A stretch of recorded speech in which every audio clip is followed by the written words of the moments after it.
World News in 5. Right now. News and developments making headlines around the world in 5 minutes. World News in 5. Here on Radyo Pilipinas World Service.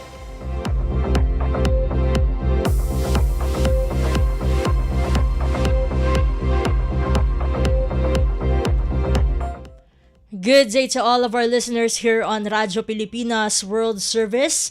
This is World News in 5 and I'm your host, Steph Vicente. The Trump administration has filed criminal charges against former Cuban President Raul Castro, escalating tensions between the United States and Cuba. Reuters reports the indictment, unsealed this week, accuses the 94-year-old of conspiracy to kill U.S. nationals, murder, and destruction of aircraft linked to a 1996 incident. Prosecutors say Castro, who was Cuba's defense minister at the time, ordered the shoot-down of 2 civilian planes operated by the exile group Brothers to the Rescue, killing 4 people, including 3 Americans. The case marks a significant step in Washington's efforts to hold Cuban leadership accountable and is expected to further strain relations between the two countries. Officials say several others are also named in the indictment connected to the decades-old attack. The Guardian reports the move has also raised concerns about possible U.S. actions against foreign leaders following a similar case involving Venezuela's president. U.S. President Donald Trump has previously suggested the possibility of strong action against Cuba, while Secretary of State Marco Rubio has voiced support for political change on the island. Meanwhile, CIA Director John Ratcliffe recently traveled to Cuba for talks with government officials, though details of the discussions remain unclear.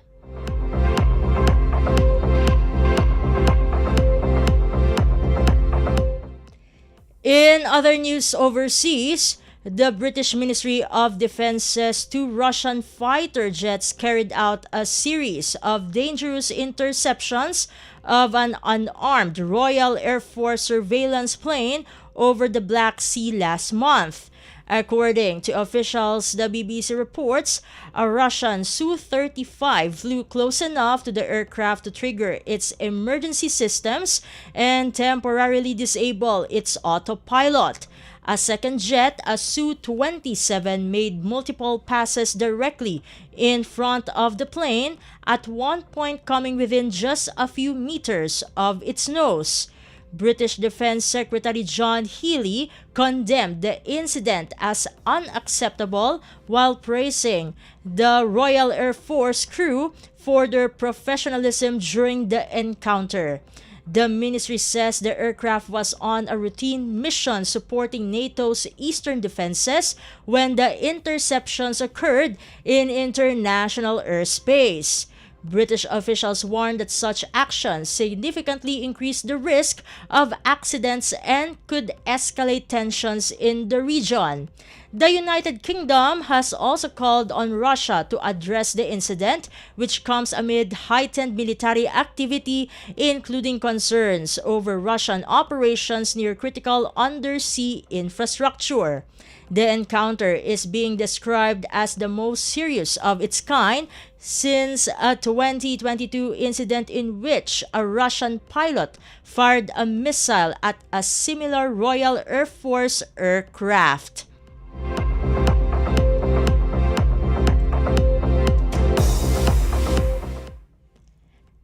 And finally, Germany is warning Israel against plans to forcibly remove residents from the Palestinian village of Khan al-Ahmar in the occupied West Bank, citing serious concerns over potential displacement.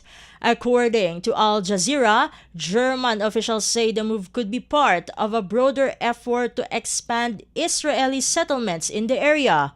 Berlin expressed utmost concern over recent remarks by Israeli Finance Minister Bezalel Smotrich, who indicated he intends to push forward with clearing the village. A spokesperson for Germany's Foreign Office stressed that there must be no evictions and urged Israel to abandon the plan. The government also said such actions would violate international law and could further inflame tensions in the region. Officials warned the move could undermine efforts toward a two-state solution between Israelis and Palestinians. Israeli Minister Smotrich comments come amid reports that the International Criminal Court may seek an arrest warrant against him. The situation is being closely watched as concerns grow over stability in the West Bank.